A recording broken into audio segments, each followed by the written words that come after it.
think a lot of the images take in that, what people don't see over that, because they don't stop and look at something for more than, say, 15 seconds at a time. And I think that's one of the great things about the use of the old form of cameras, the pinhole. And I also feel it's something that's missing in our society today, is people is not stopping and taking in what is naturally around us and going on is enough to give us inspiration and motivation.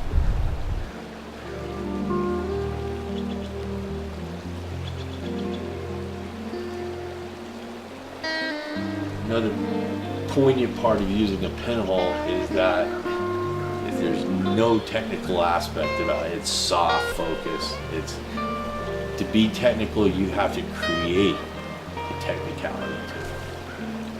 It's not just there. You have to make it technically a sound image. And that's dependent on so many things, on knowledge, and all influence, knowledge, feeling, emotion. It's so much a part of that camera. It allows you to see the rhythms that are the natural rhythms that go on. And it allows you to see those things. You're not interrupted by everything.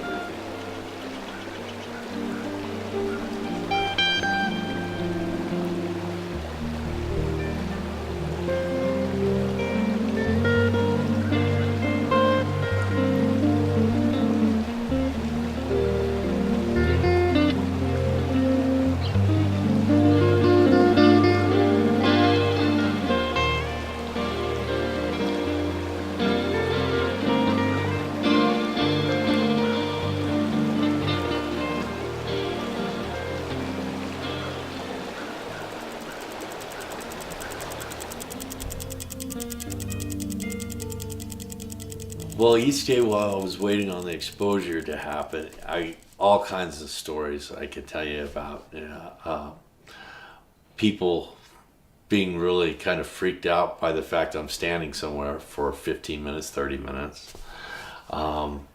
People being really kind of feeling strange about the camera. What is that? Not used to just seeing a box with tape all wrapped around it to hide the light. And then when you would tell them it was a camera, just the reaction of what kind of camera is that? Because most people in the digital age have never seen a camera like that, have no idea that can actually be a camera. With the pinhole, there's no viewfinder, there's no lens. It's just the whole, it's allowing the light to expose onto the film, which is the most basic form of analog photography. And when you're shooting infrared with a pinhole, it extends the time even farther. It's, you have an extended exposure because of the pinhole. Then you put a filter in front of it that's 6 stops. Okay, you take something that would be a minute exposure and you've turned it into a 15-minute exposure. So that in itself lends to all kinds of things. You can really capture movement that way, really capture time that way.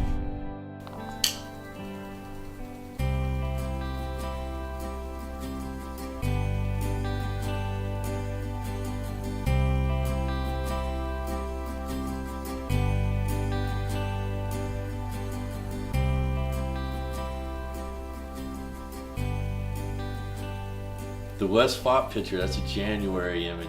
It was the first image where I was challenged to where the work that day took so long that I had to shoot late in the afternoon, late in the day. And when I had the time to shoot, it was so overcast. And I knew I didn't have time to go somewhere. I was at the studio, had to make something around the studio work. And I walked out of the studio with my camera, saw the railroad crossing, and I thought, Well, the lights are going to turn when the train comes. The train's going to have a light on it coming back and forth. And the West Foss sign itself is so ambiguous. It's like everyone can come up with their own meaning for it. It's hard to say what the most surprising image was. There's so many. One in particular that I can think of was one I shot at the Foundry while it was raining. And there was a white statue, that just alabaster white, pointing off into the distance. And I'd always kind of been drawn to that statue for some reason. And with the way the sky was behind it and the eeriness of the misty day and everything, I said, well, maybe this will work. And when I saw that image come off the processor and I saw the negative for the first time, I knew I nailed it. And it's one of my favorite shots of the whole project. It became overwhelming to me to keep coming up with something new every day. And I think every artist at some point, you call it a wall, call it whatever, but it's more doubt. You like, how am I going to do this? You become overwhelmed. How am I going to keep finding stuff? And I saw that one day and I said, well, there's no turning back on this thing. I'm halfway through. I've got to pull this off. And I felt that was very symbolic to where I was that day. And I felt that was a good way of showing it. The no U-turn, I had the perfect clouds behind it. The cloud behind it reminds me of a lion looking down on not only on me, but on the project, and to have the courage to keep going.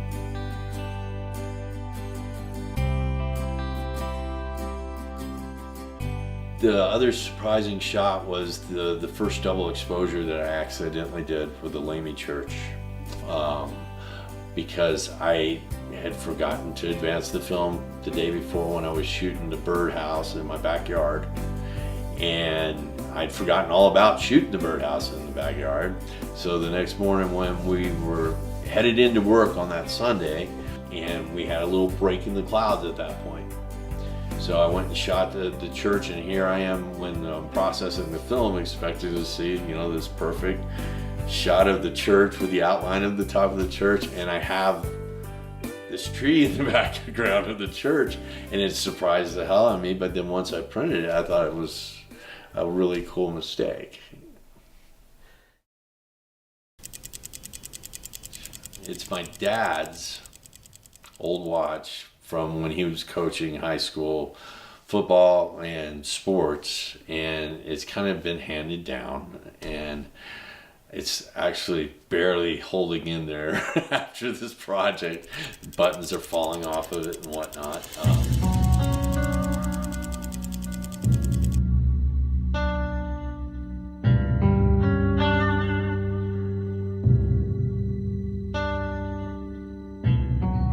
Connection of the project to New Mexico is because I'm a native, and I feel so strongly about being from New Mexico.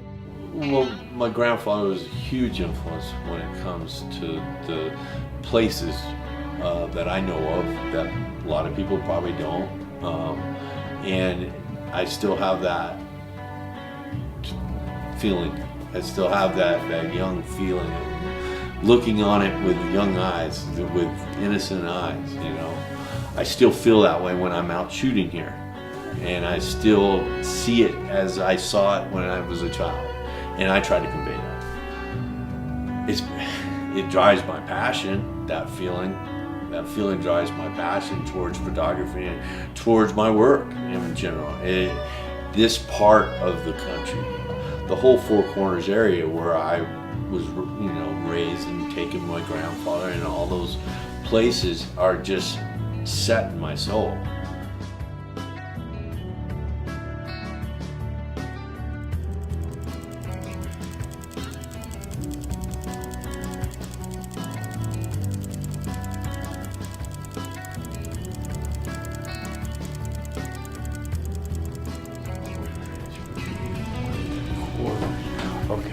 1 3/4 plus that plus plus 1 3/4 plus 2 3/4. I gotta make one more little wall. The romanticism is the images, and how they were shot. More or less letting light and time create the exposure. Those are the images, and the images, once you put them all together, and those individual moments make up the overall abstraction.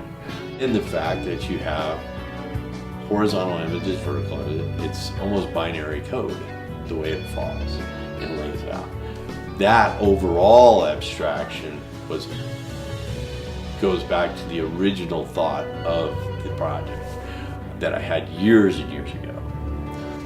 What I wanted to do is, in the overall exhibit, show the significance of individual moments making up the huge abstraction that is life.